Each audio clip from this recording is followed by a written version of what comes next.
Hey, feeling good, like I should. When in dark, I walk around the neighborhood, feeling blessed. Alrighty, let's take a look at 4.1.2 homework 17 through 21. Basic solving for x. Pretty straightforward. Oh no. Let's use this.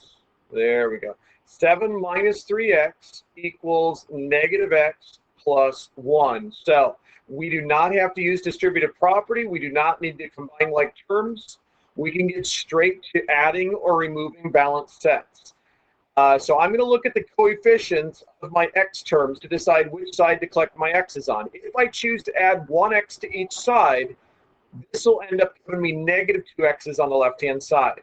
If I were to add 3x's to each side, then I would have 2x's on the right, because 3x's plus a negative x gives you 2x's, and on this side, they form a zero pair and cancel each other out. Now, I'm going to do in the exact same move. Since I'm collecting my x's over here, I want to get rid of that 1, so I'm going to take that 1 away, which cancels these out, and we end up with 7 minus 1 on this side. So an equivalent equation to this equation is the one that says 6 is equal to 2x. And now I can look at that and figure out that x is going to be 3, since 2 times x would be 2 times 3 to give you 6 for an answer. But if I were to show the last step, whatever you do to one side of the equation, do the same thing to the other. So if I divide this by 2, forming a giant 1, that becomes 1x. And I'll divide this by 2, and that will give you 3. So proving that that is the correct answer, if I plug in a 3 here and a 3 there, that becomes 7 minus 9 equals negative 3 plus 1. This is negative 2, and that is negative 2. So that proves that our answer is correct. So that's all the effort I really want from you. I mean, I don't want you to go overboard checking your solution. Just make sure that you check it and you feel confident that you got it right. And if that means you have to show more work to get there, then do whatever it takes to guarantee that you know that this answer is correct. Or show that it's not correct and you made a mistake and you got to go fix it. Okay? Let's take a look at this problem. Negative 2 plus 3x is equal to, I'm going to go ahead and send in the dive bombers now and take the opposite of x and the opposite of 6, and I'll just show that as minus 6. So now I've got more x's over here, so it would be best if I just add 1x to each side. So I'll have 4 x's there, and these guys cancel out. And then if I'm going to cancel out negative 2, I'll add 2 to this, which will make me add 2 to the right side as well. So here, we want to get our x's all by themselves. That's why I added 2 to the negative 2. And here I just have to add negative 6 and positive 2, and that gives me negative 4. So what do you multiply times 4 to give you negative 4? Negative 1. How do we prove it? Divide each side by 4. 4 divided by 4 gives you 1x, and negative 4 divided by 4 gives you negative 1. So now when we check it, this becomes negative 2 plus 3 times negative 1 is going to be negative 3. So the left side is equal to negative 5. Let's see if the right side ends up being that. What is the opposite of negative 1 plus 6? That would be the opposite of 5, which is negative 5. Yes, so that works out fine. We know we've got the answer correct. Layla can write a 500-word essay in an hour. So I changed that to 60 minutes. If she writes an essay for 10 minutes, approximately how many words would you expect to be in that essay? Well, this is just proportional reasoning. If she spends no time writing anything, she won't write anything. So 0, 0 applies. And we're assuming that she is writing at an average number of words per minute. So if you wanted to figure out what is 50 divided by 6, I'm sorry, 500 divided by 6, you could do that. Or no, divided by 60. And this is the number of words per minute. 8.3 repeated words in 1 minute. So then we multiply that times 10, and that's how it becomes 83.3 repeated. And so there you go. It's about 83 words in 10 minutes because she's writing at about 8.3 words per minute. Really? Well, maybe she's writing and thinking as she goes, Because I think you can write more than 8 words in a minute if you know what you're going to be writing. So I don't know.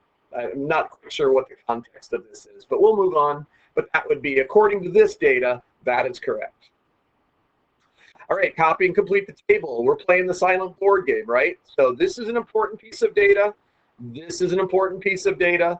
And this is an important piece of data. We're trying to figure out, what do you do to the 2 to give you a 9? What do you do to the 10 to give you a 25? So my first thing is thinking, do I add 7? That doesn't work here because 10 plus 7 is 17. So let's try and double that number. So that would be 4. Let's see if it's multiply times 2, then add 5. Multiply that times 2, then add 5. Yes, that works for these two. Let's make sure it works here.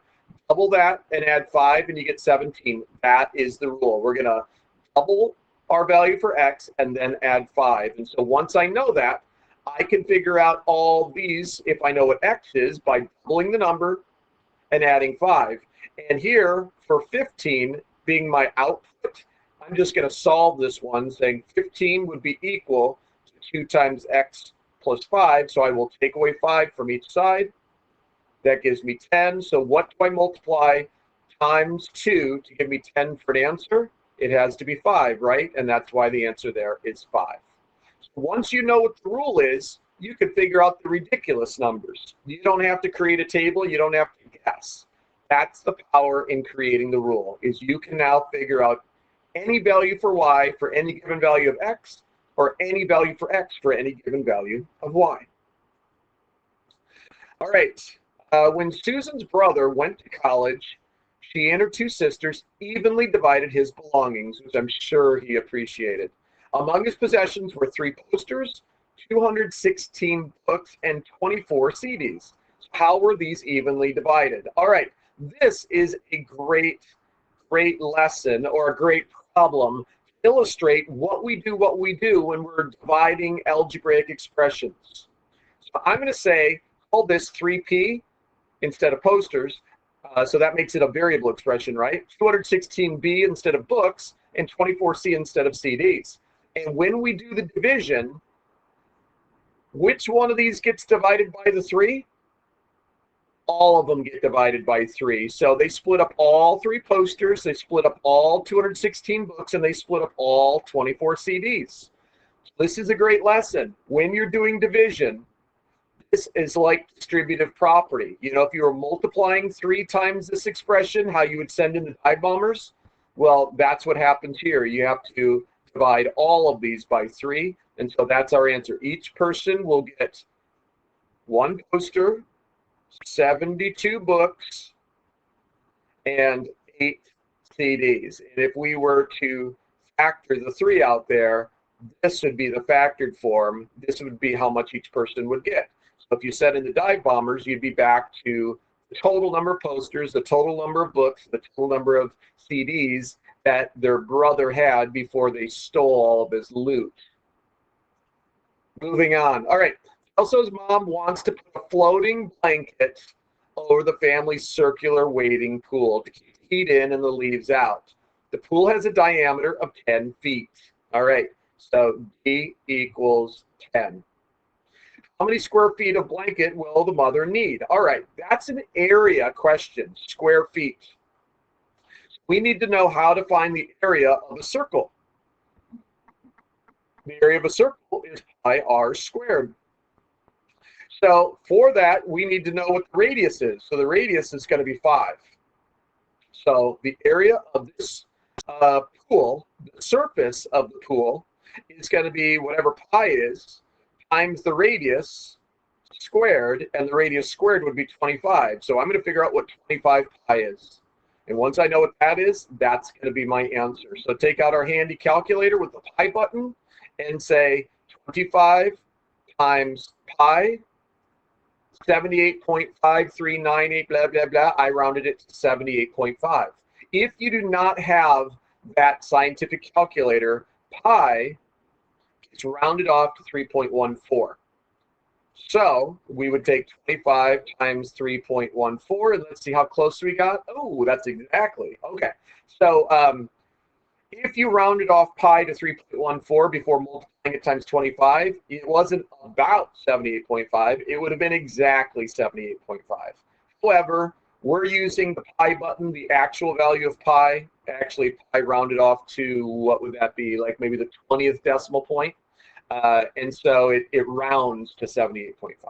All right, so with that in mind, if the pool supply company or store sells this blanket, I've never heard of a blanket going over a pool, but something, and it's 10 cents per square foot, then $78.5 gets multiplied times 10 cents, which 10 cents in decimal form would just be 0.1. But you could do it this way. I suppose you could put that. But at any rate, you're going to take 78.5 times 1. It's 785. And no, 785 times 1. And then put these decimals back in. 1, 2 decimal places in. So it's going to cost $7.85 for that cover that's going to go over their circular wading pool. And that does it for our homework. All right. A little bit more than 10 minutes. All right, let's move on to the next activity. Take care. Bye. Hey, feeling